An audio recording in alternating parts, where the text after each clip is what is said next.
Une petite salle de concert en banlieue de Tokyo. Ai-chan a 6 ans, elle se produit en public depuis 2 ans déjà. Ses spectateurs, une grande majorité d'hommes, adultes. Le phénomène a un nom au Japon, les idoles. Elles sont des milliers de fillettes et d'adolescentes à jouer aux starlets.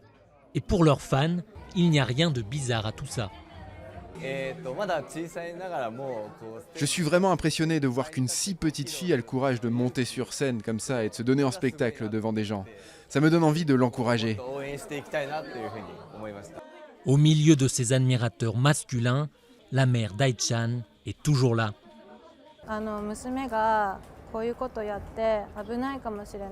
C'est peut-être dangereux, inquiétant pour ma fille de faire ça.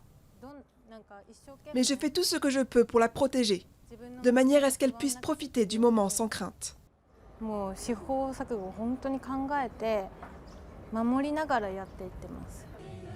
Mini-jupe, costume d'écolière, des voix s'élèvent pour dénoncer la sexualisation de ces jeunes chanteuses. Quelles seront les répercussions sur un enfant quand il aura compris que son corps, sa sexualité ont une valeur marchande, qu'il perd de sa valeur en prenant de l'âge et que le public n'a Dieu pour lui que parce qu'il est encore un enfant? Après le concert, les fans approchent des petites idoles et les séances de photos et d'autographes sont payantes. De quoi rendre encore un peu plus flous les contours de la relation.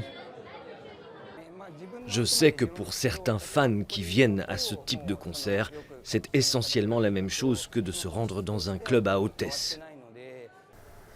Pour cet avocat défenseur du droit des enfants, c'est le Japon dans son ensemble qui doit s'attaquer à la question. Le problème, c'est qu'il n'y a ni cadre législatif, ni prise de conscience que la sexualisation des enfants n'est pas saine. Les mentalités avancent doucement.